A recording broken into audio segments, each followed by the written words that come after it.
Hi folks, I'm Alan Watt and this is Cutting Through the Matrix on the 26th of May 2019. It's quite something to see a repetition of not so long ago, a few years ago, where you would see on satellite images almost a circle of heat on an edge of a circle around different the continent basically of America. And in the center, you could have areas that were getting deluged with water. The outside circle and the circumference of the circle, a perimeter, would be getting very high heat and drought. So it's interesting to see how the various jet streams are being kind of played with, if you ask my opinion. That's my opinion. Only by being aware for many years and reading the articles put out by the geoengineers themselves and those who designed HARP technology, etc., when admitted they could actually do that, was quite easy. Or the Air Force's articles on owning the weather and, official declarations, you might say. Because the weather we're getting is meant, as far as I'm concerned, to scare the people into giving up every possible right you could possibly have. And fear is a great technique of taking away all your rights. And for any totalitarian system, which the system we're really in certainly is, it's completely intolerant of any objections to this big world global agenda, and using the climate as a big excuse to take everybody's rights away and telling us how to live, right down to articles which are once again coming out from official sources telling us that maybe people shouldn't be having children, and maybe they need official bodies to decide who will have children. All the old stuff that was put out by the eugenicist societies at the turn of the 20th century, quite openly, in fact, about all the things they'd have to do, and Julian Huxley was one of them, and again his whole family lineage, actually, including the Charles Galton Darwins and so on, were quite open about the need to regulate most of the public and take away their abilities to even think for themselves. And personally, I think they've been awfully successful in that by using techniques that Aldous Huxley mentioned of behaviorism in psychology and mass indoctrination. It's awfully successful, isn't it? Whereas, again, his relative, Charles Galton Darwin, said that, and he was a physicist, he said that really those who would steer the ship of planet Earth would be the wild men, meaning that they would have all their natural abilities intact, their faculties, but the general population would really be dumbed down and made to be almost imbecilic in some ways. So that's the future for them at that time. And you think that articles which they're popping out every single year, including this year again, to do with the IQ level plummeting, are just happenstance. And then, of course, everyone who reads these articles says, well, mine hasn't. It's great. It's the same people, of course, who say, well, yeah, they say that we really don't have a mind of our own, and we're basically led to our opinions. And I'm not. Of course, that's how simple the whole thing is, isn't it? Everyone thinks they're in charge of their lives, but your choices really are very limited in a system that's humoring you in a lot of the ways. Because when you look into the United Nations agendas that all countries, including all our countries, have signed on to and are implementing for this whole sustainability program, is complete eugenics. And it's the complete agenda put out by those in charge of the eugenics programs from over 100 years ago. It's all coming to pass because they had the blueprint set up a long time ago. And all the different segments of society that were created to be segments of society, divide, conquer, divide, conquer, divide, conquer, and issue out to your leaders and train your leaders for them all. These are all part of what they claimed at the time was they would push it all through by fairness. The world would have to be fair. And so you had to create all segments that would then be given what fairness means. And what it means, basically, is the Marxist doctrine of uh, eliminating eliminating all competition of all kinds, making everything equal. Supposedly that's IQ and everything, and work and so on, and it'd be fine. It would be fine, but the fact is, we're not built like that unless they make it so. And how do you make it so? Well, you standardize a generation of humans, as most folk are not breeding at all, or they can't breed because they're sterile. And we take that just so easily, don't we? Well, yeah, I guess so. You know, like, this is a momentous thing, and you think it just happened in a few years by itself. Because really, 40 years is nothing. Nothing. They were noticing it in the 70s, and they were taking incredibly detailed studies of the sperm count in males in the top universities, because they're all part of the big, statistical game to see if the agenda's working. And top scientists and doctors were monitoring, and still are monitoring it all. And they keep a very good, accurate count of motile sperm. That which is lively and can impregnate ovum. And it's just plummeted. And they're all happy about it because there's no crisis, apparently. It's not a crisis. Of course it's not a crisis because, you see, that's the world that's coming into being. Now it's here, really. And a long, long time ago, they had in all their eugenics magazines that those who had the best genes would rule the world. Again, Charles Galton Darwin's wild men, he called them, the ones who didn't have the damaged brains. Everybody else would be given chemicals and so on that would dumb us down, you see. And diets, just like Bertrand Russell, all part of the same societies, all these different people that were so well known and who helped create the cultures that we've lived through right up to the present time. The changes, that is. They were not futurists. They didn't look at crystal balls and contact the dead or anything like that. They simply drafted up a big agenda on what they'd have to do to make the world what they wanted it to be and to bring down populations eventually. It could take 50, 100 years to do that. But that's no problem at all. And by the time the last generation is living, if you might call it living, in austerity and drug-infested poverty in most countries now, if you wonder why you got massive, it's like drugs all over the place, and designer drugs, and they're dirt cheap. Every country's got them. And they keep talking about, oh my God, you've got this terrible homeless problem and all. No, it's not. It's a drug problem. Drug problem. And the folk are living in tents because they get money. They've been given money. In the UK, they've got stacks of documentaries out there.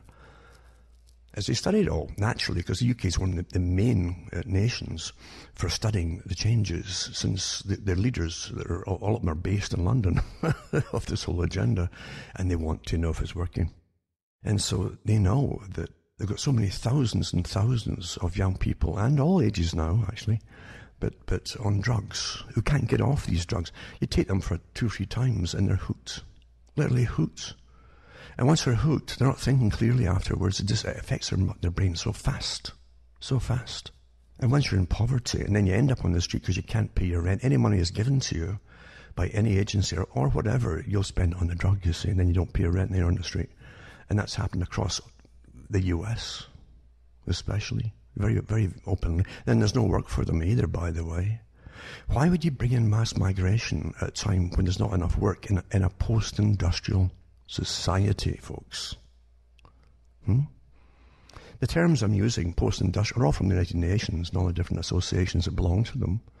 They wanted a post-industrial society. The Club of Rome and Maurice Strong, they gave you there a summit and a biodiversity treaty and everything else to do with the environment. He said the best thing we can do is demolish all civilization of manufacturing, abolish it completely in the West, he said, and bring the whole system down. These are the folk who drafted up these charters that were further signing into the next step and the next step and the next step and the next step. And none of us got to vote on any of it, folks. And you live in this delusion that you're in some kind of democracy. What a great number they have done on your brains. It's astonishing. It truly is astonishing. I know the human beings are egocentric. And we love to do the thing, and egocentric, we do the things we like to do. You see, we've been trained more and more that way too. We can't postpone pleasure so much as we used to.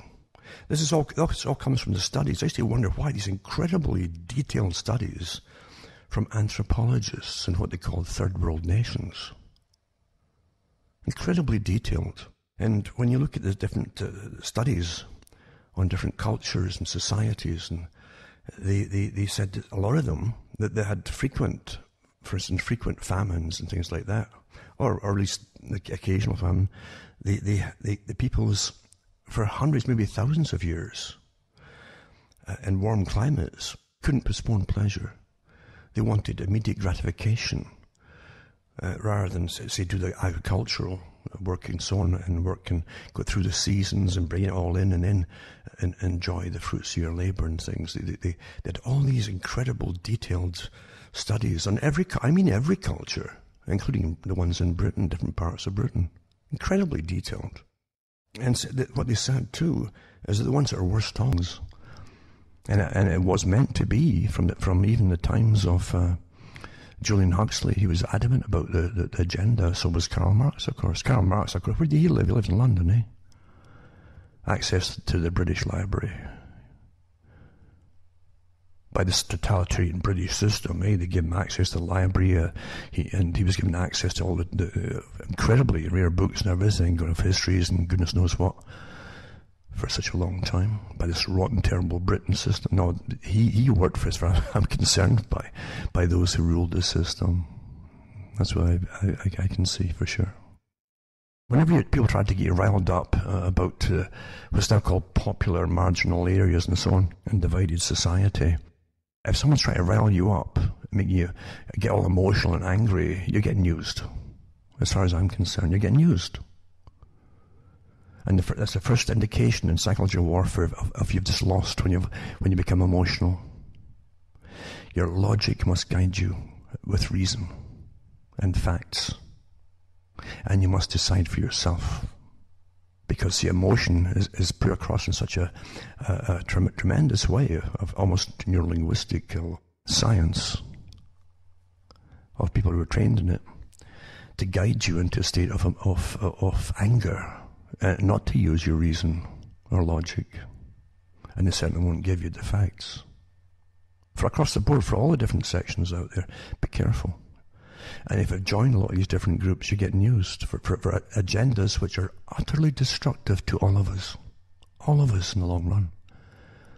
Because only through destruction can the big folk at the top step in eventually, all these agencies that are all set up quietly and covertly, and say, well, we're stepping in to take over society now that you're all in such chaos, order out of chaos. Here we are, we're the order.